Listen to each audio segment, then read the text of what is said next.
over here at Boxing Bants Ireland, and happy to be here, joined with Paulie Malignaggi. Paulie, it's been a couple of years since I've had you on before, and usually the site has been about interviewing Irish boxers about domestic Irish boxing, but I just thought, obviously, with Spence and Crawford this weekend, I thought it'd be nice to get you back on to talk about it. First of all, Paulie, how are things with you? Good. Just just truck pegging along. We're doing some stuff within the boxing world. Always excited about the cup fight, Crawford, and boxing's been good. It's been pretty good this year. Aside from the heavyweight division, it's been pretty fun. For you, like, are you surprised that the fight was made?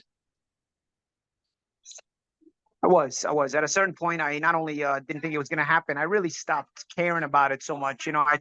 I stopped really minding whether it was going to be made or not, because I thought it would just create more and more frustration. So I said, you know what? I said, at this point, I said, whether they make it or not, it's not going to matter to me. It's a matter of fact, they're getting older, so it may not even be as good of a fight as I would thought it would be. But they wound up making it, and of course, when they wind up making it, you wind up talking about it, and you wind up getting excited about it, and suddenly you back. You've said recently over last year that Terence Crawford would be your number one favorite pen, but you've also said that Errol Spence beats him. Do you still think that? Yeah. Yeah. I still do think that. I think Crawford is a more complete fighter. He has many dimensions to him. Fights out of both stances, and he fights out of both stances very well. Defensively responsible. He can transition defense to offense and offense to defense very fluidly. But I do rate the size of a guy, the natural physicality of a guy, and I think Errol Spence is naturally being a bigger guy and doesn't use that physicality. I think it comes into play and it starts to break you down at a certain point, even if you are the naturally more talented fighter, the more naturally technically gifted fighter.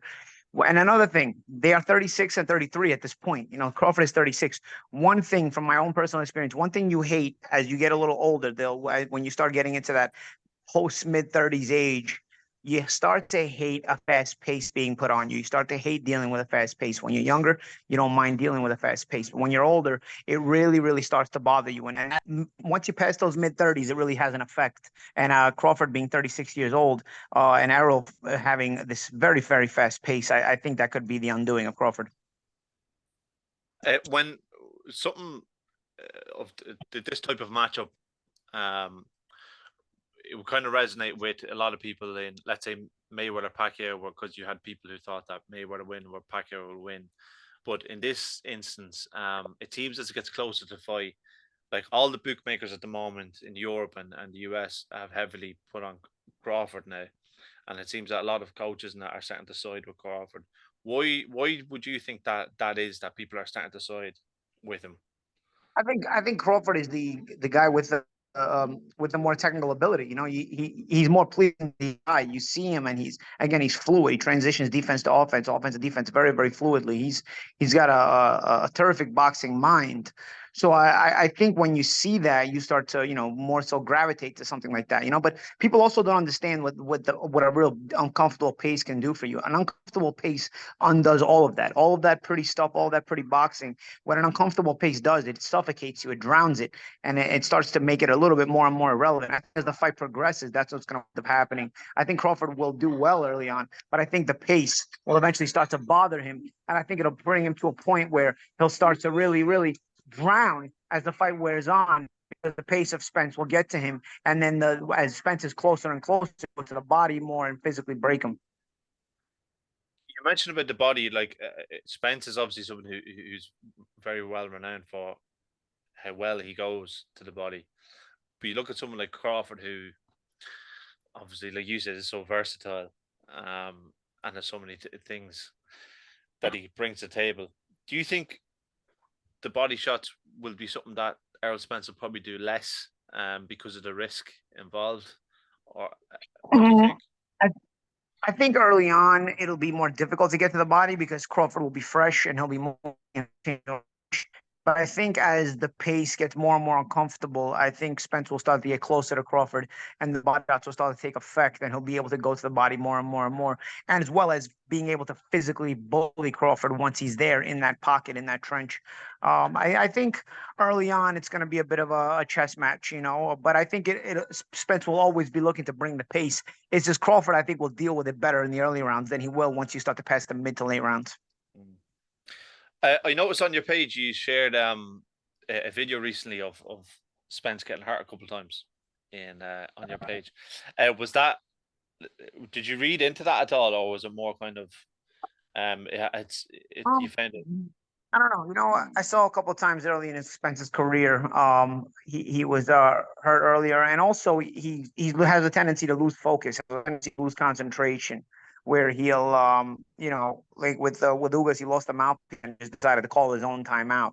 And I think it was another fight where he just decides to try to call timing. You have to be careful because you have to protect yourself at all times. We saw what happened with Victor Ortiz when he didn't protect himself at all times against Floyd Mayweather. So that can be something that can be the undoing, of course. But I would think somebody in Spence's team at this point would tell him, "Hey, listen, man, wake up. During those 3 minutes, you've got to stay alert." Sean Porter talked about how good of an engine Errol Spence had, and that's something that all three of us have in common is that you fought Sean Porter, and you're talking about the constant pressure and breaking someone. And do you think in 2019 when he fought Sean Porter, that was probably one of the most important fights he could ever have as a world champion? Yeah, I think so. I think Porter's style is very uncomfortable. He brings up his own fast pace, so it was sort of pace versus pace in that fight. And I think it takes you to a point where, with your Spence, you got to really dig down and find out what you're made of, and see if you're really willing and able to dig down that way. But also Crawford himself as well. I mean, I thought Crawford was in dealing with Porter, even though it was maybe a little bit of an older Porter, you're still dealing with that kind of uncomfortable style, and he dealt with it well. I think those kind of fights really mature you. Mm. Question for you about when I was thinking about before about how you spoke about after when Andre Ward fought Sergey Kovalev the first time. It was a really, really razor sharp decision. And I remember straight after the fight you were talking about how Andre Ward was a smaller man going up who probably like Crawford was more versatile, but Sergey Kovalev was a bigger man. It's still a very good, really good boxer, but there was a lot of deep things happening in the moment of the fight. So you talked about like how when they were clinching, even though Andre Ward was scoring points, he would just smack him to the liver, or the way he'd be talking to him, or he'd bury his chin on Sergey Kovalev's chest, or when he was on the outside of when Sergey Kovalev was in the middle of the ring. Anytime during the clinch, Andre Ward would circle and push him out to the outside. How important do you think things like that will matter in a fight like this? I think they're very, very important. The subtle things all come into play as the fight wears on, especially as fatigue wears on. The wear and tear of the wears on you, the subtle decisions you start to make in there, the little things have you've got in your back pocket that can have made a difference throughout your career that maybe you haven't always had to use, will start to come into play between two excellent leaders. And I think those are very, very important things. For example, when you get into a clinch, turn the body around so that when the referee breaks, you have the whole center ring behind you. Especially if you're Crawford, you don't want to be in a clinch and you come out of the clinch, you're against the ropes. Anytime fighters, whenever I would get into a clinch, I would try to turn in the clinch. I would try to turn our bodies around so that my back was always to the center of the ring. So that way, when I got the break, I had the whole center of the ring to myself. I think that's just one example, but there are subtle things like that that come into play as the fight wears on. When you start getting tired and the play advantages on you, take advantage. Do you think Errol Spence's car crash or inactivity will play a part in this? To a degree, but we saw him come back against Ugas pretty strongly. And if there was something to see, we would have seen it in the Ugas fight, right? I mean, I don't know. I just feel like he's come back well. I think the car crash was before the Ugas fight, right? Mm-hmm. Yeah. Yeah, yeah. So I think I told us a lot. He was still the same Spence in that he brought a fast pace and sort of, was a physically debilitating guy who broke down Ugas and ended up stopping him. But it was he's a guy. I don't think those things will come into play. He's not the most technical guy, but he's technical enough. He was an Olympian, so obviously he's got to have that technique. But he's gonna butter his bread with his pressure fighting. You used to do work for PBC and Al Heyman, and obviously you were managed by Al Heyman and Showtime.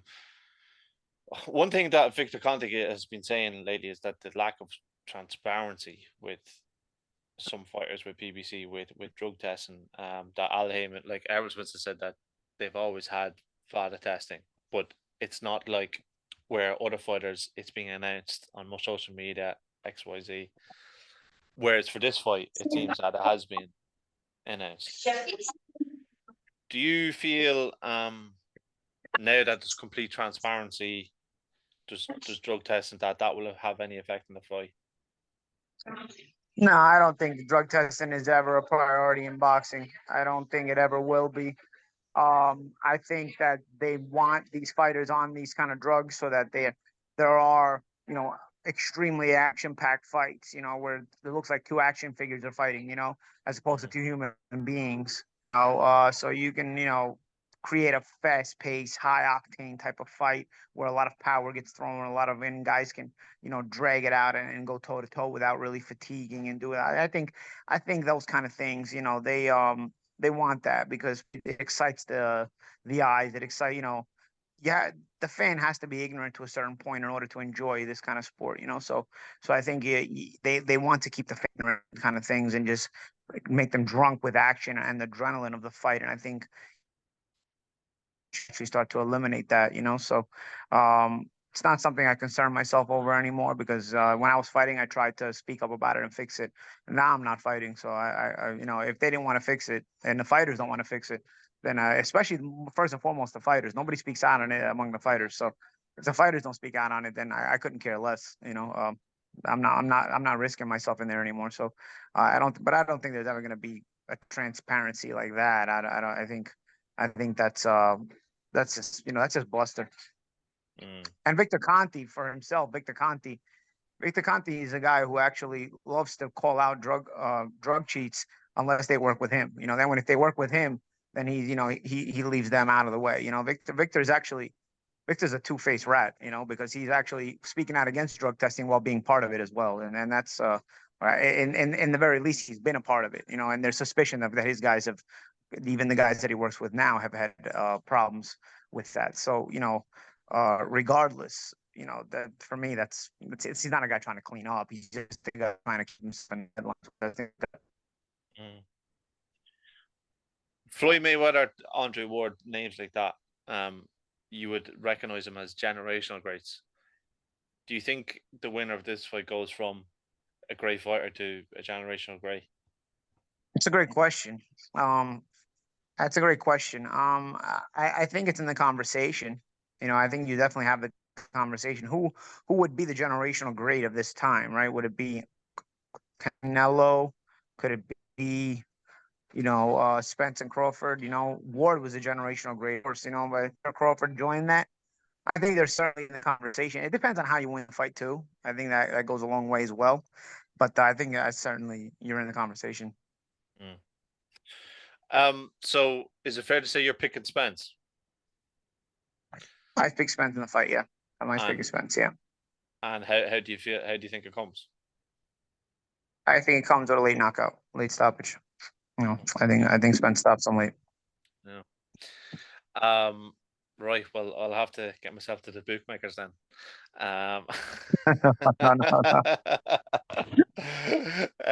But no. Look, I really appreciate your time, Paulie. I know it's a quick one, but I just wanted to get your thoughts on the fight. Sure. So I really appreciate it. Yeah. So look, thanks very much, and hopefully I'll get to speak to you again soon. Yeah, of course, man. Sounds good. Yeah. Thanks, mate. Thanks, mate. Right.